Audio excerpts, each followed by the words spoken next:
آئیے، جیسا کہ میں نے وعدہ کیا تھا کہ اس کے بعد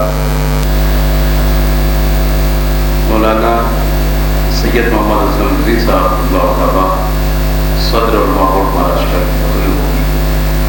میں ان 4 مصروں کے ذریعے ان سے گزارش کروں گا کہ پڑھ کے نہج بلاغہ لوگ اچھے ادیب ہوتے ہیں، پڑھ کے نہج بلاغہ لوگ اچھے ادیب ہوتے ہیں، تیرے خطبوں کا فیض ہے زینب آج ہم میں خطیب ہوتے ہیں،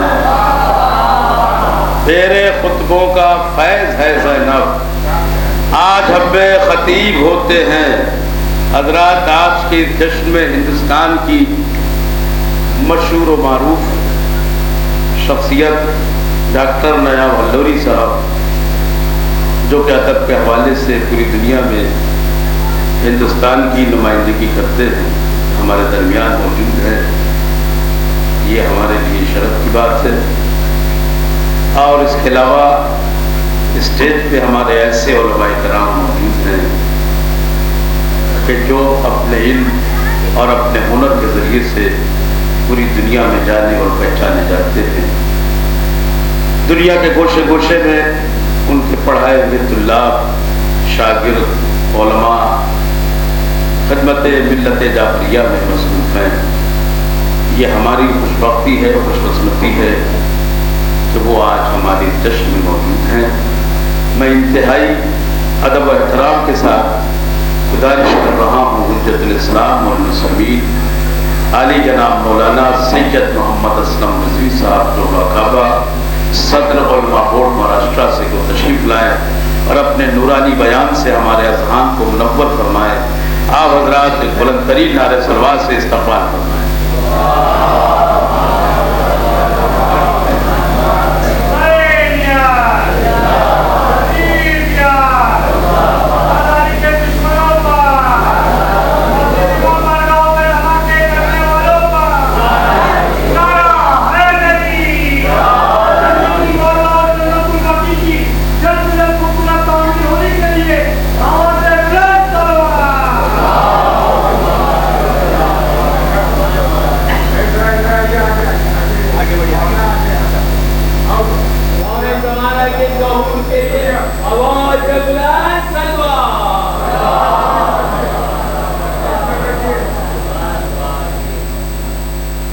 السلام علیکم ورحمۃ اللہ وبرکاتہ۔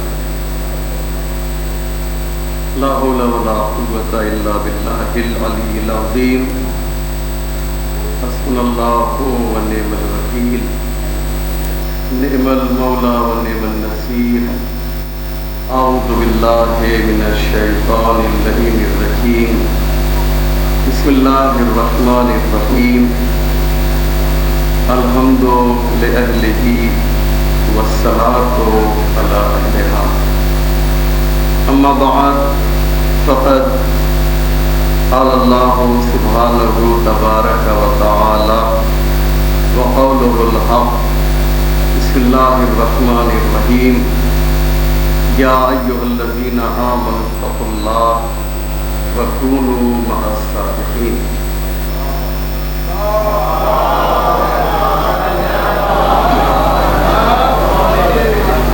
مومنین کرام، جیسا کہ آپ نے ملاحظہ فرمایا کہ حقیر کا نام پوسٹر پہ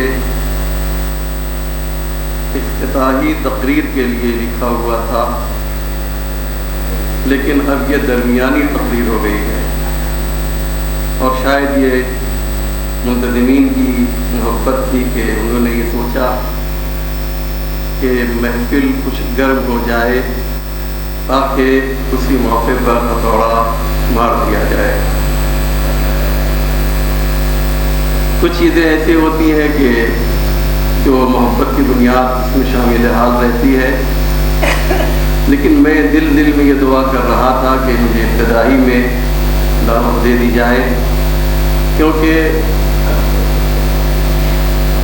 منظوم نذرانہ عقیدت جہاں پیش کیا جا رہا ہو، اس کے درمیان نثر کو لانا ایسا ہی ہے جیسے کسی چیز کو زبردستی جو ہے دھکیلا جا رہا ہو، پش کیا جا رہا ہو۔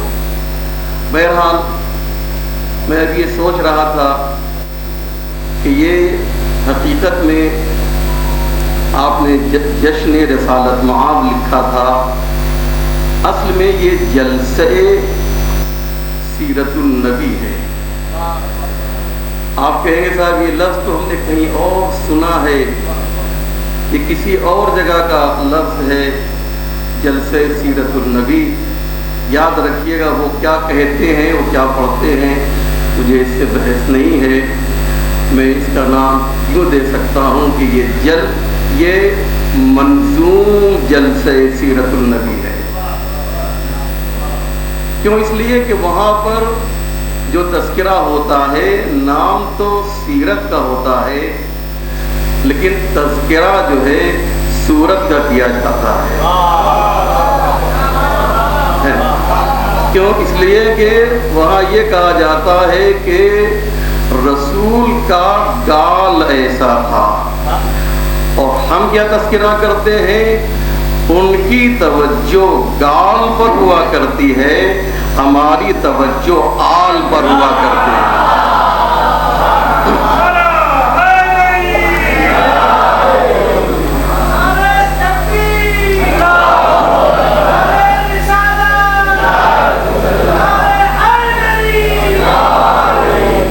وہ یہ کہتے ہیں کہ رسول خدا جو ہے آنکھوں میں ایسا سرما لگایا کرتے تھے۔ ہم یہ کہتے ہیں کہ رسول کے آنکھوں کا تمہیں سرما تو دکھائی دے رہا ہے، لیکن رسول نے جنہیں خود اپنی آنکھیں کہا ہے وہ تمہیں نظر کیوں نہیں آ رہے ہیں، وہ تمہیں دکھائی کیوں نہیں دے رہے ہیں؟ اس لیے فرق یہ ہے۔ ابھی میں تھوڑی دیر پہلے ایک حدیث میں نے دیکھی، اور بہت ہی خوبصورت حدیث۔ میں چاہتا یہ ہوں کہ دونوں معصوم کا تذکرہ ہو جائے۔ یہ جشن نورین ہے، لہذا دونوں تذکرہ ہونا چاہیے۔ ہمارے چھٹے امام جعفر صادق علیہ السلام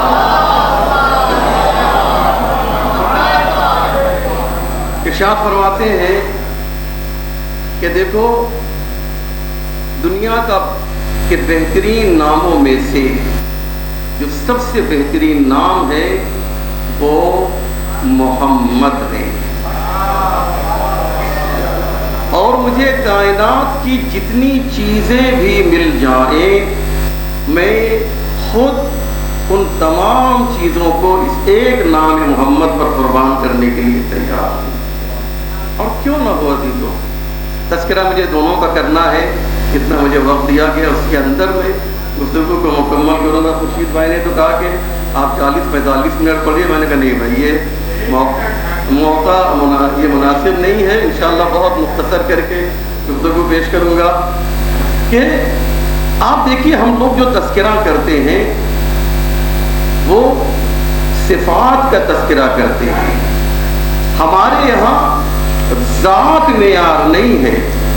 آپ کہیں گے ذات اور صفات ان دونوں میں بہت فرق ہے۔ میں قرآن کی ایک آیت آپ کی خدمت میں پیش کروں، آپ سب کو یاد ہے مجھے معلوم ہے، اور آیت وما محمد،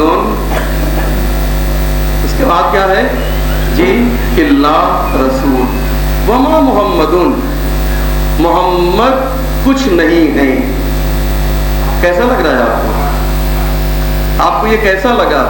محمد از نتھنگ، اگر آپ اس کا ترجمہ کیجئے تو یہ تو بہت بڑا کفر ہو گیا نا۔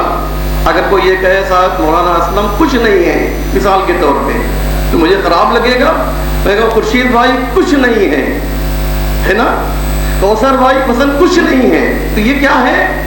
یہ غلط بات ہے۔ قرآن کہہ رہا ہے وما محمد، محمد کچھ نہیں ہے، یعنی کیا مقصد؟ اللہ ذات کا انکار کر رہا ہے۔ ایک بات ذہن میں رکھیے گا، میں کہنا چاہ رہا ہوں۔ اس کے بعد کیا کہا؟ اللہ رسول، اللہ رسول، یعنی اللہ نے کیا کہا؟ دیکھو ذات کو اہمیت نہیں دینی ہے، صفات کو اہمیت دینا ہے۔ نہیں، شاید میں بات واضح نہیں کر سکا ہوں تو مجھے مثال دینا ہی پڑے گی۔ دیکھیے کیا کہا، وما محمد، محمد کچھ نہیں ہے۔ یعنی جتنے بھی رشتے تھے، بہت توجہ کیجیے گا، جتنے بھی رشتے تھے تمام رشتوں کو جو ہے اللہ نے ختم کر دیا۔ یعنی اب اگر کوئی رشتے کی بنیاد پر اترا رہا ہے محمد سے تو اسے جو ہے اترانے کی ضرورت نہیں ہے۔ بات واضح ہو رہی ہے۔ اب اگر کوئی یہ کہے کہ میں محمد کا خسر ہوں، یا میں محمد کا بھائی ہوں، یا میں محمد کا نواسا ہوں، یا یہ تمام رشتوں کو، یعنی اور آسان کر دوں، یعنی محمد کسی کے داماد نہیں ہے، محمد جو ہے کسی کے بھائی بھی نہیں ہے، محمد جو ہے کسی کے نانا بھی نہیں ہے، محمد کسی کے باپ بھی نہیں ہے۔ اس لیے یاد رکھو، اگر یہ کسی کی تعظیم کے لیے کھڑے ہو جائے تو یہ نہ سمجھنا کہ ایک باپ تعظیم کے لیے کھڑا ہو رہا ہے، ایک رسول ہے جو تعظیم کے لیے۔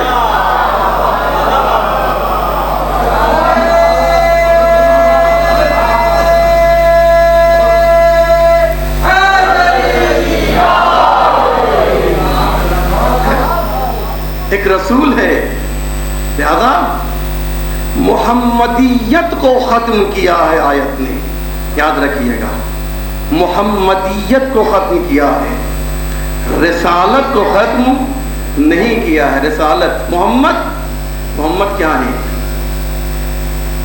یا ایھا الرسول جی بلغ، اے رسول پہنچا دو، یاد رکھیے گا۔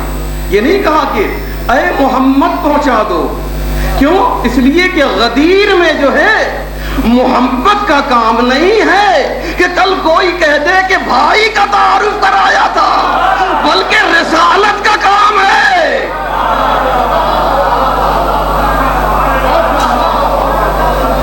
ایک امام ہے جسے پہچنوایا جا رہا ہے ایک رسول کے ذریعے۔ اگر محمد کا نام لیا جاتا، اے محمد پیغام کو پہنچا دو، تب تو ترجمہ کیا جا سکتا تھا کہ مولا کا معنی بھائی کا ہوا کرتا ہے۔ لہذا میں نے محترم، یہ ایک بات ہو گئی، جلدی سے ایک دو باتیں اور عرض کر دوں، مجھے زیادہ وقت لینا نہیں ہے۔ علماء کرام بیٹھے ہوئے ہیں، مجھ سے بہتر جانتے ہیں کہ محمد جو ہے اس میں مبالغہ ہے، محمد اس میں مبالغہ ہے۔ یعنی کیا مقصد؟ محمد جس کی بہت زیادہ تعریف کی جائے، جس کی بہت زیادہ تعریف کی جائے اسے محمد کہا جاتا ہے۔ اور اللہ کا نام کیا ہے؟ اسی سے ملتا جلتا محمود ہے۔ محمود کا مطلب کیا ہوتا ہے جانتے ہیں؟ یہ نارمل فارم میں آتا ہے، محمود جس کی تعریف کی جائے، محمود جس کی تعریف کی جائے، محمد جس کی بہت زیادہ تعریف کی جائے۔ اب میں آپ سے ایک سوال کر رہا ہوں، ماشاءاللہ سب مومن ہیں یہاں پر، کہ تعریف زیادہ محمد کی ہوتی ہے یا زیادہ محمود کی ہوتی ہے؟ مجھے بتایا، محمود کی زیادہ تعریف ہوتی ہے یا محمد کی؟ دن میں آپ اور ہم سب مل جل کر 5 وقت کی نماز پڑھتے ہیں، 5 نہیں تو 4 تو کم سے کم ہے ہی بھیا، ہے نا؟ 5 وقت کی نماز پڑھتے ہیں تو ہر نماز میں آپ 2 مرتبہ جو ہے سورہ الحمد پڑھتے ہیں، یعنی کتنا ہو گیا 5 اور 5 جی 10 مرتبہ آپ کہتے ہیں ہر نماز میں سورہ الحمد میں الحمد للہ رب العالمین، ساری تعریف اس اللہ کے لیے ہے جو عالمین کا پالنے والا ہے۔ توجہ ہے نا؟ یعنی آپ نے کتنی بار تعریف کی اللہ کی؟ 10 مرتبہ۔ انصاف سے بتائیے گا، پارشلیٹی مت کیجیے گا، رسول اللہ کیا کتنی بار تعریف کرتے ہیں؟ ان کی بات چھوڑ دیجئے جو سال میں 1 بار کرتے ہیں، آپ بتائیے خود، آپ رسول اللہ کی کتنی تعریف کرتے ہیں؟ نہیں نا، بہت ہی کم۔ تو ہونا یہ چاہیے تھا کہ اللہ کا نام ہوتا محمد اور رسول اللہ کا نام ہوتا محمود. کیوں؟ اس لیے کہ محمد کا مطلب ہوتا ہے جس کی زیادہ تعریف کی جائے، اور محمود کا مطلب ہوتا ہے جس کی تعریف کی جائے. اور اللہ نے اپنا نام محمود رکھا اور اپنے حبیب کا نام محمد رکھا. تو دوسروں سے کیوں پوچھیں؟ چلتے ہیں خدا سے پوچھ لیتے ہیں. پروردگار تو نے اپنا نام محمود رکھا ہے اور جو ہے اپنے حبیب کا نام محمد رکھا. اللہ آواز دے گا یہی تو بتانا چاہتا ہوں. جب پوری کائنات مل کر میری تعریف کرتی ہے تو میں محمود بنتا ہوں، اور جب میں اکیلے اپنے حبیب کی تعریف کرتا ہوں تو وہ محمد بن جاتا ہے.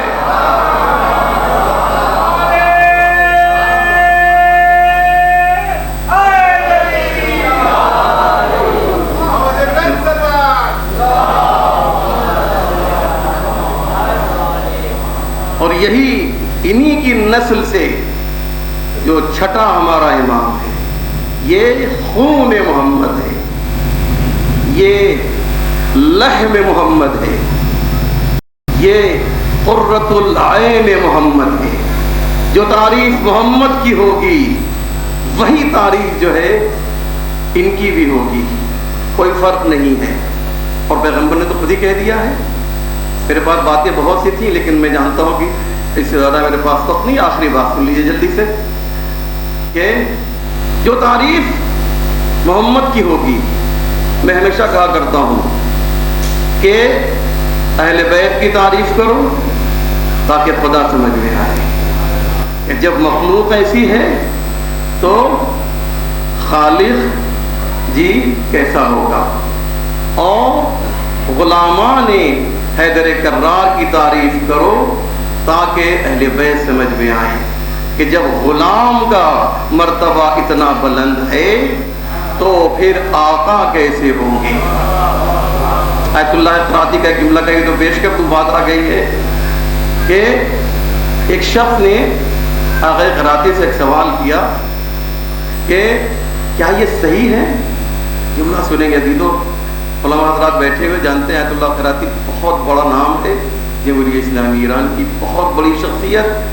42 سال سے درس تفسیر قرآن دے رہے ہیں وہ، اور آج تک ایک بھی درس میں انہوں نے ناغہ نہیں کیا ہے. اور پتہ نہیں کون کون سے ان پہ ایوارڈ ملے انٹرنیشنل لیول پہ، مجھے وہ سب بیان نہیں کرنا ہے. ان کی بات سنیے. وہ کہتے ہیں غلاموں کا تذکرہ کرو تاکہ آقا سمجھ میں آئے. ان سے ایک جوان الجھ گیا اور کہنے لگا کہ آقا یہ بتائیے کہ آپ لوگ جو یہ کہتے ہیں، یعنی ہم لوگ، وہ کچھ یہی تھا، یعنی آپ سورات علماء حضرات عام طور سے اشارہ جب ہوتا ہے تو علماء ہی پر ہوتا ہے. تو آپ لوگ جو یہ کہتے ہیں کہ امام آئیں گے اور ان کے ہاتھ میں ایک ذوالفقار ہوگی اور وہ ذوالفقار کو جو ہے اس طریقے سے لے کر آئیں گے اور یملأ الارض قسطا وعدلا کما ملئت ظلما وجورا، اور یہ ہو جائے گا، دنیا کا نظام جو ہے درہم برہم کر دیں گے اور عدل و انصاف قائم کریں گے وغیرہ وغیرہ. یہ کیسے ممکن ہے کہ ایسے ماحول میں کہ جب دنیا اتنی ترقی کر چکی ہے، ایسے فائٹر پلین ہیں، ایسے بم دنیا نے بنا لیے ہیں اور یہ اسلحے اور وہ اسلحے، ایسے ماحول میں جو ہے واقعہ قراتی نے جو جواب دیا، اب آپ کے لیے اس سے بہتر جو ہے مجھے محسوس کرنے کے لیے اور ثواب کمانے کے لیے میرے پاس کوئی لفظ نہیں ہے. آیت اللہ قراتی نے جواب دیا، سنو سنو سنو، تم نے دیکھا نہیں ابھی تقریباً 10-15 سال پہلے کی بات ہے جب ایران کا مرد آہن امام خمینی جو ہے انہوں نے انقلاب برپا کیا اور ایک تسبیح کے ذریعے سے شرق و غرب کو ہلا دیا تو پوری دنیا لرزنے لگی کہ آخر یہ تسبیح ہے یا الہی اسلحہ ہے. اما جب غلام کی تسبیح جو ہے دنیا جس کا جواب نہ لا سکی تو آقا کے ذوالفقار کا جواب کیا لائے گی؟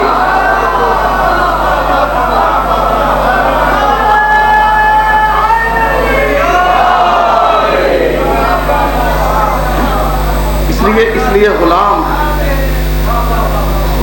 کا تذکرہ کریں تاکہ کے جو ہے چنانچہ ایک شخص آتا ہے اور آنے کے بعد چھٹے امام کے پاس آتا ہے. میں چاہتا ہوں امام کا بھی تھوڑا تذکرہ ہو کہ یہ جو آپ کے جد نے ایک حدیث بیان کی ہے کہ اولنا محمد واوسطنا محمد وآخرنا محمد. جی واہ ماشاء اللہ, یہ برکت ہے, اسی بزم کی برکت ہے. ہم سب کے سب محمد ہیں. یہ جو حدیث بیان کی ہے, چھٹے امام سے سوال کر رہا ہے, یہ حدیث صحیح ہے؟ ہاں بالکل صحیح حدیث کا, لیکن ہم جو دیکھ رہے ہیں وہ کچھ اور ہے. جو ہم دیکھ رہے ہیں وہ کچھ اور ہے. کہا کیا دیکھ رہے ہو؟ کہا آپ کے جد نے کہا ہے کہ ہمارا پہلا بھی محمد, ہمارا درمیانی بھی محمد, ہمارا آخری بھی محمد, ہم سب کے سب محمد. لیکن جو دیکھا جا رہا ہے وہ یہ ہے کہ کسی کا نام علی ہے, کسی کا نام حسن ہے, کسی کا نام حسین ہے. یہ تو حدیث کچھ کہہ رہی ہے, ہو کچھ رہا ہے. ہمارے امام مثالوں کے ذریعے سے بات کو سمجھاتے تھے. بہت سے میرے پاس بہت سے واقعات ہیں, میری پوری ایک مجلس ہے اس کے اوپر کہ امام اور مثالوں کے ذریعے سے امام جو ہے باتوں کو سمجھاتے تھے. تو امام نے کہا, اپنے غلام سے کہا کہ قرآن لے کر آؤ. توجہ کیجیے کہ بہت آخری بات ہے, قرآن لے کر آؤ. وہ قرآن لے کر آیا. امام نے قرآن کھولا اور کہا بتاؤ یہ کون سا سورہ ہے؟ اس نے کہا یہ سورہ الحمد ہے. اس نے امام نے پھر آگے پلٹا, کہا یہ بتاؤ یہ کون سا سورہ ہے؟ کہا یہ سورہ بقرہ ہے. کہا یہ کون سا سورہ ہے؟ کہا یہ سورہ یاسین ہے. کہا یہ کون سا سورہ ہے؟ کہا یہ سورہ رحمان ہے. یہ کون سا سورہ ہے؟ کہا یہ سورہ انا انزلنا ہے. بند کر دیا. کہا اب یہ کیا ہے؟ کہا یہ قرآن ہے. کہا بس اسی طریقے سے قرآن ناطق ہے, کھلتا ہے تو کوئی علی نظر آتا ہے, کوئی حسن نظر آتا ہے, کوئی حسین نظر آتا ہے. بند کر دیا جاتا ہے تو محمد نظر آتا ہے.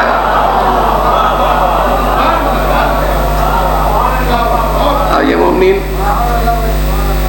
میں آپ کی خدمت میں عرض کروں کہ میں ایک ہفتے سے بیڈ پر تھا اور ابھی بھی میں 4 گولیاں کھا کر یہاں آپ کی خدمت میں آیا ہوں اور گناہ سے آیا ہوں ڈائریکٹ. بہرحال یہ آپ کی محبت تھی جو مجھے کھینچ کر لائی. گناہ کے مومنین اور شدت سے ناراض تھے کہ آپ جا رہے ہیں, اچھا نہیں کر رہے ہیں یہ. لیکن رسک لینا جو ہے غلامان حیدر کرار کی یہ پرانی سیرت رہی ہے. مجھ سے کہا گیا ہے, حکم دیا گیا ہے کہ وہ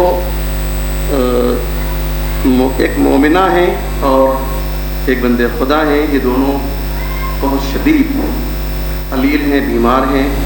مختلف چینلوں سے یہ پروگرام ٹیلی کاسٹ ہو رہا ہے, لہذا ان لوگوں سے میری گزارش ہے کہ یہ گزارش صرف یہاں والوں کے لیے نہیں ہے, جڑنا جو سن رہے ہیں, جو ناظرین ہیں وہ بھی ساتھ دیں. اور یاد رکھیے جب کسی کے لیے دعا کی جائے تو یہ نہ سوچے ہم سے کیا مطلب ہے, کوئی ہوگا نہیں. جب آپ دوسروں کے لیے دعا کریں گے, دوسروں کو کی دعائیں ہو رہی ہوں گی, آپ ان کے لیے الہی آمین کہیں گے تو پروردگار آپ کی بھی دعاؤں کو اس دعا کے طفیل میں مستجاب فرمائے گا. تو 2 نام ہے, محترمہ سیدہ شاہ جہاں بیگم اور جناب محمد حسین صاحب. یہ ان دونوں کے لیے آئیے ان 2 معصوم شخصیتوں کو وسیلہ قرار دے کر پروردگار عالم کی بارگاہ میں ان دونوں ہستیوں کو دروازے پروردگار پر لے کر چلتے ہیں. اور دل کی گہرائی سے کوئی خاموش نہ رہے.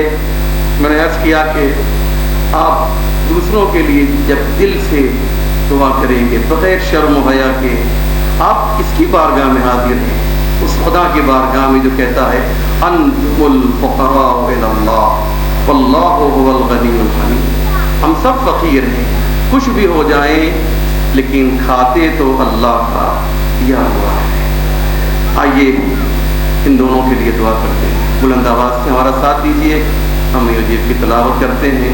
بسم اللہ الرحمن الرحیم امن یجیب المضطر اذا دعاہ ویکشف السوء امن یجیب المضطر اذا دعاہ ویکشف السوء امن یجیب المضطر اذا دعاہ ویکشف السوء امن یجیب المضطر اذا دعاہ ویکشف السوء امن یجیب المضطر اذا دعاہ ويكشف السوء اللهم اغفر للمؤمنين والمؤمنات والمسلمين والمسلمات الأحياء منهم والأموات تعب بيننا وبينهم بالخيرات إنك مجيب الدعوات إنك على كل شيء قدير.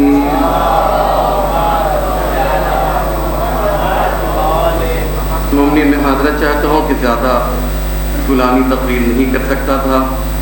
بانیان کا یہ اصرار تھا کہ آپ کچھ دیر تک بولیں، لیکن یاد رکھیے بینی و بین اللہ کہہ رہا ہوں، پرسوں تک میں فون پر ہلو کا جواب بھی نہیں دے پا رہا تھا. یہ پتہ نہیں کس نے مجھے یہ طاقت دی ہے کہ میں نے اتنی دیر اور اس آواز کے ساتھ مجھے تقریر کی. آپ تمام حضرات کا دل کی گہرائی سے شکریہ ادا کرتا ہوں، بالخصوص جو اس پروگرام کے اہتمام کرنے والے ہیں، ہمارے خورشید بھائی مولانا اکمل صاحب قبلہ کا بھی شکریہ، اور تمام ذمہ داران کا، علماء کرام نے یہاں پہ تشریف لائے ہیں، ان تمام حضرات کا شکریہ ادا کرتے ہوئے ان کے لیے پروردگار عالم کی بارگاہ میں دست بار دعا. السلام علیکم.